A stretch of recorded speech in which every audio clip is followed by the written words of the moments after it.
Hi, my name's Ian Barbour and I'm here to become your next Master Chef. Today we're going to make a dish I've never even made before. This is going to be codfish with a crab meat Thai curry sauce with a hint of key lime. And to make that dish we need to have a 1.5 pound fillet of codfish. We also need to have about a half pound of sea scallops, half to 3/4 pound of crab meat. I tend to use the crab legs. They're a little tastier and a little cheaper. And we also have 10 jumbo shrimp that we will be adding to the dish. In addition to that, we have baby carrots and baby bok choy. We also have some red bell pepper, 1 small tomato, and we're also going to roast some potatoes as a side dish.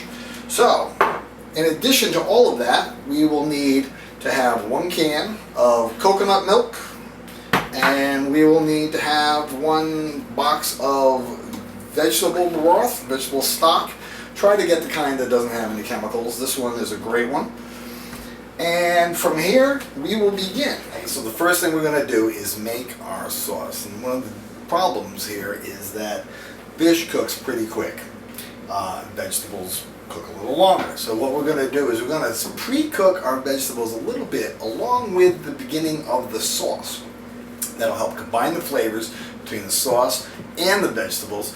And then once we bring it all together, it's going to come together like we hope. So first thing I'm going to do is I'm going to take our vegetables and saute them in some oil in an iron skillet. Always use iron if you can. It's the best. Okay, so one more thing we're going to need is a little bit of onion. So I'm going to cut this so that we get nice large size chunks. Alright, get this sauteing. Grab a spatula. We're going to add our carrots. We're going to add our baby bok choy. And we're going to add some salt. I don't typically measure salt. I kind of think of it as in layers. So I'll put 3 or 4 layers of salt in. And then we'll add some coarse black. Going in there. We're going to add some cumin. It's one of the basic elements in this curry paste, which is a complex blend of spices. But for now, just to get the taste going in the vegetables, we're going to start just adding a little bit there as well. We're also going to add a tomato. I don't really add the tomato so much for flavor as much as I add it for the acid. The acid will help the vegetables to break down faster. So I'm just going to cut this tomato into a quick dice.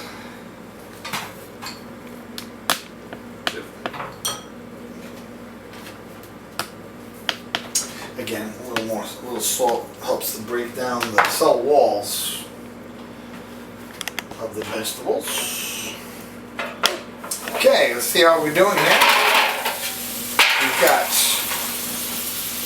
our carrots and onions and peppers and bok choy and tomato cooking up very well here. And like I said, see if we can keep it in the pan. The idea here is to give the vegetables a little bit of a head start because the fish cooks off as fast. Okay, so now our vegetables are pretty much done and are ready to be taken off. What I will do is take this bowl. We'll scoop all that out of here. So we'll just move these into this dish.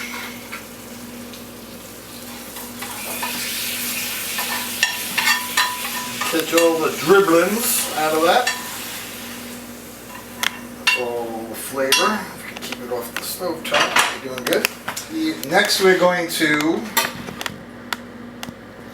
saute our seafood, because that's going to need to be pre-cooked. Not all of it, just the scallops and the shrimp. So, first thing we're going to do is we're going to clean these shrimp. As you can see, they still have the shell on them. You need to get the shells off of them. And in this case, I think I'm even going to remove the tail, because who needs to deal with it? We're just going to get rid of it, and it'll be a nice, easy meal to eat when we get it on our plate. So, to clean that, we have a special tool. You ever seen one of these? Whoever invented this, Morty the Knife Man, is a genius, because all you need to do is take this and put it right up the vein hole of the shrimp, push it right through, and it automatically just deveins and removes the shell in one shot. Beautiful. So now that we have our shrimp deveined and shelled, and we have our scallops, we will saute those now. Heat that up. We're going to use a nice high temperature for the seafood, because we really want to kind of pan sear it, lock in that flavor, and we can give them a little bit of a seasoning too. Again, we're going to use a little cumin. Maybe we'll even add a little dried basil, just to keep in the Asian realm of spices. Okay, so let's start with our scallops. The worst thing you can do to seafood is cook it. We're going to use a high temperature. These are kind of watery, so be careful with the splatter.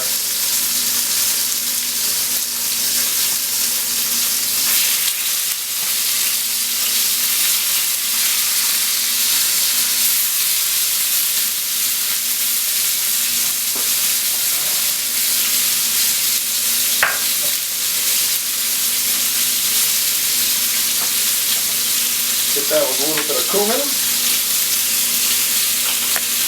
And dry basil.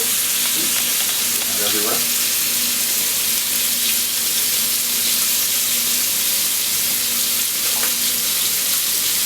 As these cook, it's going to get a little watery. You might drain them halfway.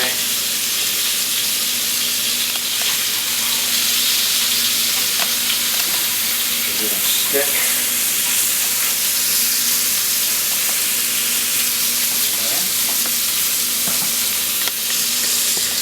Now here's the thing, if you're cooking with scallops particularly, scallops can get this really tinny taste if you stick them directly into a sauce or boil them. And you might have even tasted that in some seafood restaurants or some of the Asian restaurants, like the Thai restaurant or the Malaysian restaurant. Sometimes you get those scallops and get that funny tinny taste of them. The way to avoid that is to pan sear them ahead of time. And that gives it a nice brown edge and takes that tinny taste right out of them.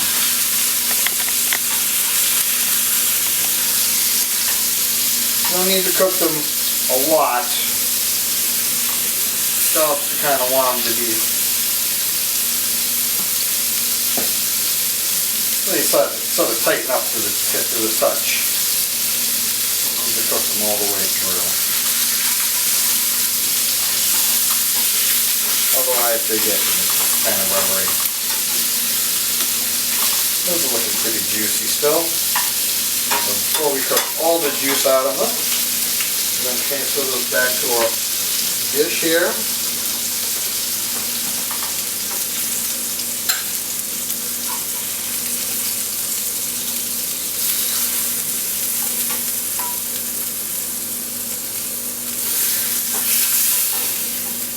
Okay.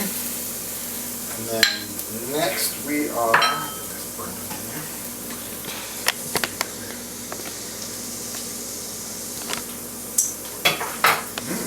it's good already.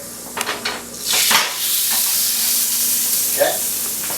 Now the next we're going to put the shrimp in. Now shrimp, even more so than scallops, you really don't want to overcook them. The way to get nice, crunchy, firm shrimp is to cook them as little as possible. So we're gonna use a high heat, but we're not gonna leave them on there for very long. This is just gonna be a quick on and off. Spread my oil around a little bit here. And put those suckers in there.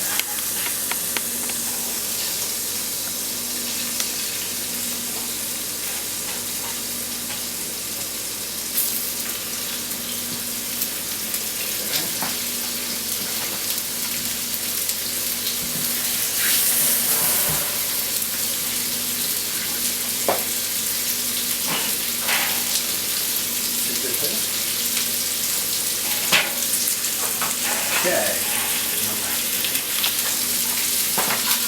As you can see, from the other side, it's already cooked on one side. It took hardly any time at all. So, you really don't want to overcook the shrimp. They get mushy, they get flaky. I like my shrimp to be, not really crunchy, but more of a firmness that you'll lose if you overcook them.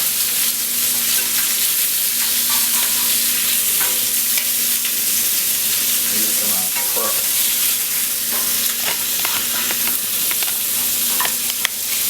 There we go. Just let those go. Now they're back. This pan is so hot now. Put those back on the pan. I can turn that right off and just let those finish cooking as the pan cools off. Now, this pan has got all these flavors going here. And what we're going to do is we're going to build our sauce right in that pan. Collect all those flavors back from the vegetables, from the seafood, and from the seasonings, the cumin and the basil that we've been using. So let's get these off before they overcook. Nice. You see, they're best where they kind of almost bounce. You see that bounce? That bouncing, kind of jumping around, wiggly. That's where you want the shrimp, nice and firm like that.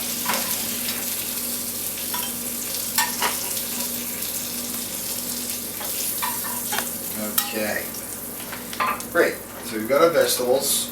We've got our shrimp, and we've got no more room in my kitchen.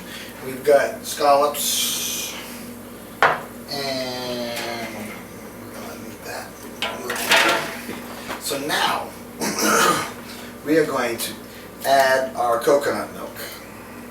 The problem with coconut milk is if it sits on the shelf, it kind of balls and collects in the bottom. You gotta shake it and shake it and shake it and shake it and shake it. And when you're done, you think you're done shaking, shake it a little bit more, because otherwise you're going to get big clumps of coconut solids and it'll all be separated. So, shake it up. Alright, I think that'll be good. Let's see.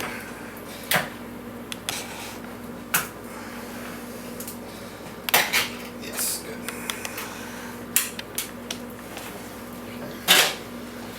Just pour that in here.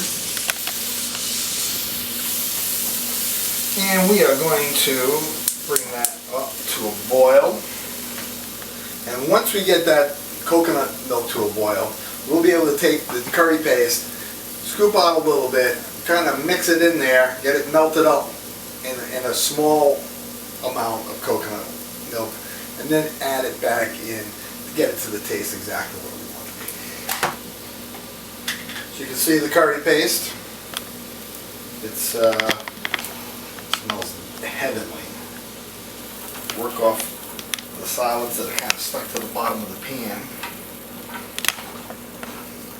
Get those working in there. You can see them floating around in the coconut milk already. I'm going to get that up to it. Okay, that looks like it's pretty hot. Some boiling around the edges here. What we do is scoop this into this little dish of curry paste.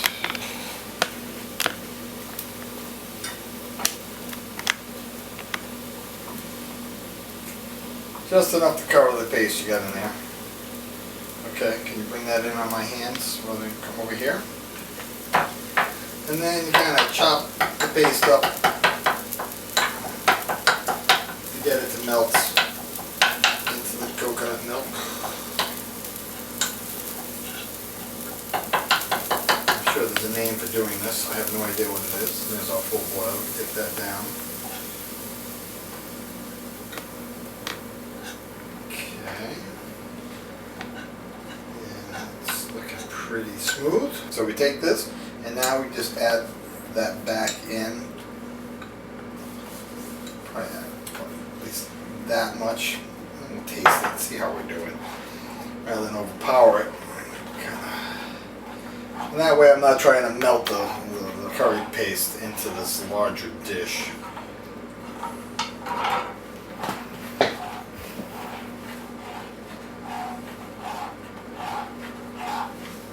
Okay, tasting smooth.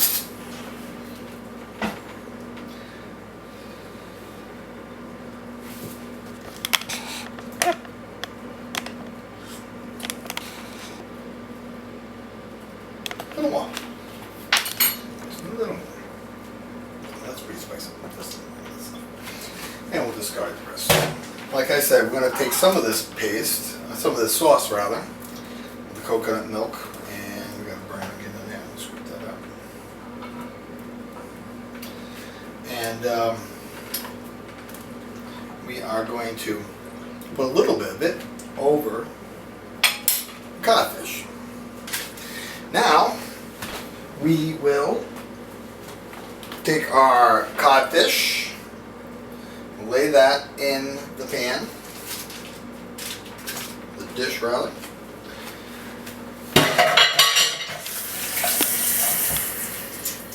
We will then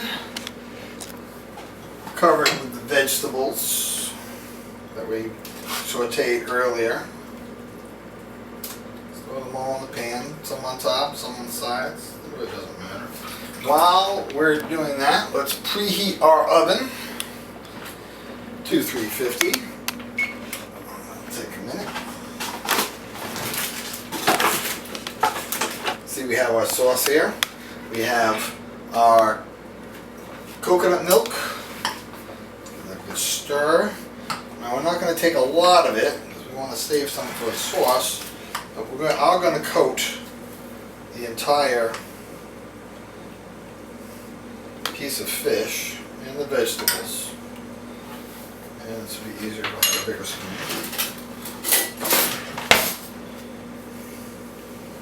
And I'm just going to coat those lightly. Expect most of this to dry up during the baking process. This is just to kind of get it started, because when we're done with this, we're going to add more sauce after we finish the sauce here. Okay, so that's good. We'll keep that for later. We'll make that. Now, because this sauce is so thick, and I do want it to simmer for a time, I'm going to add vegetable stock to it. Increase the volume. Don't need the whole thing necessarily. And now I'm going to give it a little more cumin. I'm just a big fan of cumin. Oh, I love the smell of it. So I like to add a little bit more. Okay. Next, stir that up well. Let's bring that to a boil. Okay, now while we're waiting for our sauce to simmer and we're waiting for our oven to preheat, I'm going to begin making the roasted potatoes. And I'm going to cheat a little bit on this. Actually, you know what? I'm slicing this for nothing. I'm not going to do it this way. It's too long. I am going to take a bowl. I'm going to need some olive oil in the dish. And we're going to put our potatoes in there. I'm going to add some salt.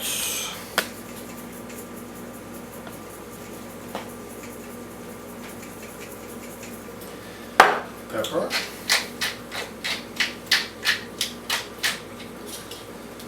and some basil, dried basil. Remember, dry spice you use at the beginning. If you use fresh herbs and spices, you add them at the end.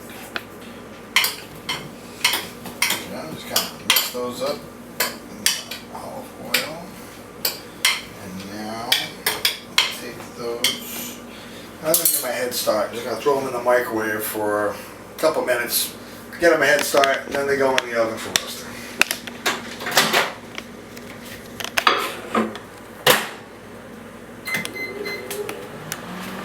While we're waiting for our sauce to simmer down, I'm going to add a much bigger screen lid so that the steam can come off, yet doesn't splatter, make such a mess in the kitchen.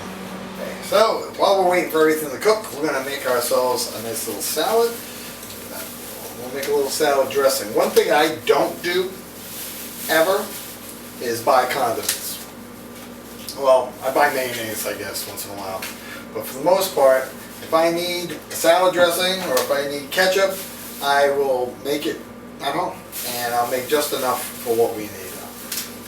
The way to do that is to go into the grocery store, pick up a bottle of whatever it is that you want, salad dressing, ketchup, whatever it happens to be, and look at the ingredients. Leave out anything you don't recognize and put it together, and chances are it's going to taste just like the stuff that you would buy in the store, with the exception that it won't be able to sit on a shelf for 2 years. So if you use it within a week, you're in good shape. And now you can see our sauce is coming along very, very nicely. It's starting to actually look like curry. It's nice and deep colored, orange-ish. What we're going to do next is we are going to add in our crab meat. This will give it enough time to slowly cook. We don't want to overcook the crab meat, but it is going to be broken up. I left some of the legs intact. You buy the legs generally on the top of the can, they'll leave them there intact for you. So I'll put all those in to the crab, to the curry.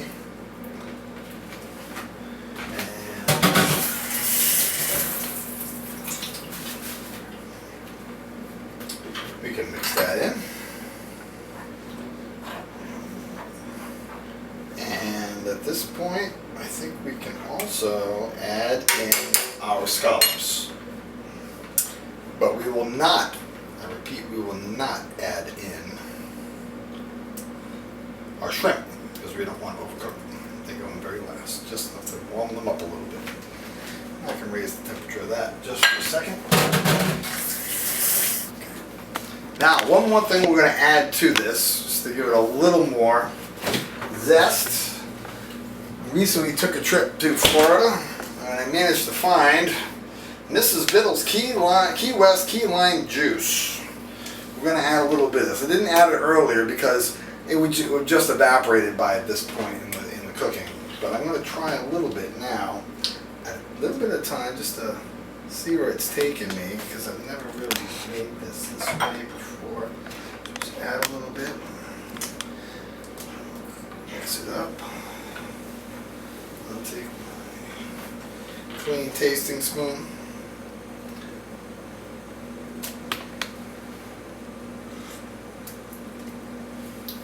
Oh, that's good. Try a little more.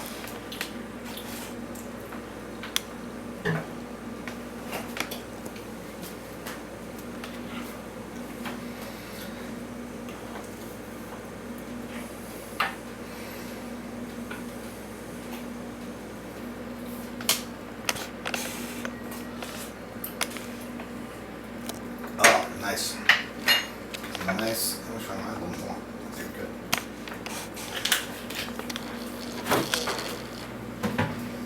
It's that good. Okay, it's ready. I think we're going to take it out, check it, make sure it's what we want.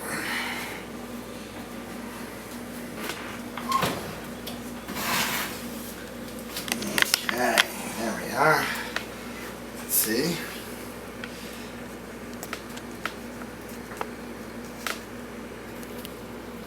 Okay, take that out. Let that rest for a moment. While we're at it, let's check our potatoes. Let's see if they're done enough to be soft.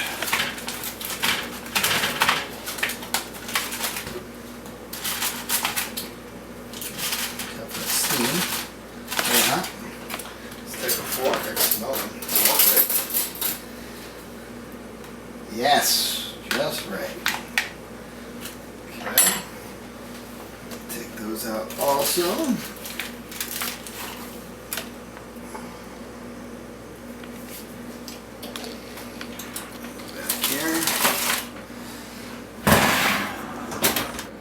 Okay, we're ready to plate the food, but before we do that, we have one more thing we need to add, and that is going to be our shrimp. Now, we didn't want to overcook our shrimp. I was very careful of that, but I am going to add it back to the sauce now, just so that it can bring it up. We can bring it up to temperature. I'm going to put cold shrimp on the plate.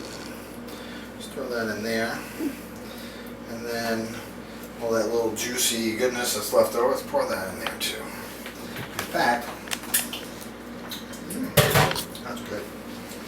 Okay, now, first thing we're going to do, move this way, we're going to scoop off these vegetables.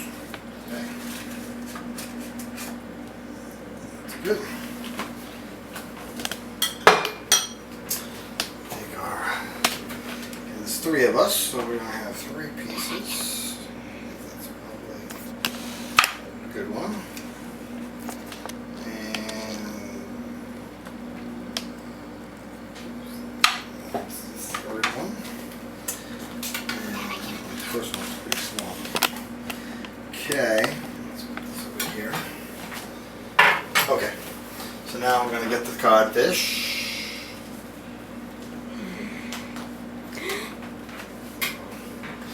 Okay, now we don't want to waste any of this delicious goodness left over in the pan. So let's take that, pour that into our sauce.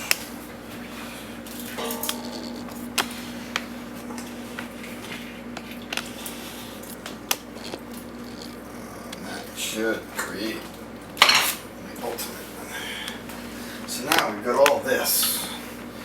Let's start with our vegetables. Just going to evenly plate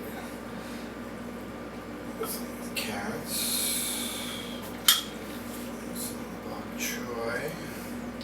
Since my daughter doesn't like shrimp, she won't be getting any of these. So let's do the shrimp. I think there's 10 here, so there should be 5 for me, 5 for my wife.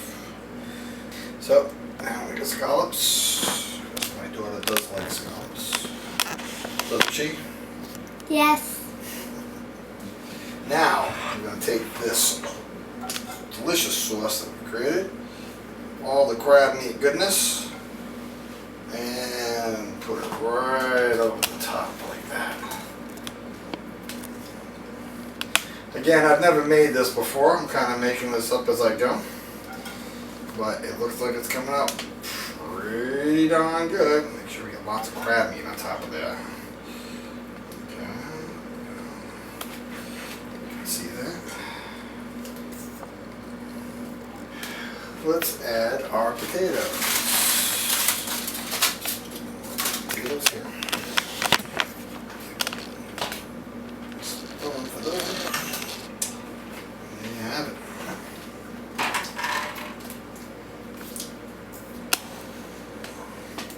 And here we are. We have our final product. Take a look. We have our crab meat sauce with the codfish, jumbo shrimp, and our scallops pan-seared. We have our vegetables on the side along with our roasted potatoes. Over here we have our salad with our key lime vinaigrette and itadakimasu. Let's see you take a taste of it and see how you react.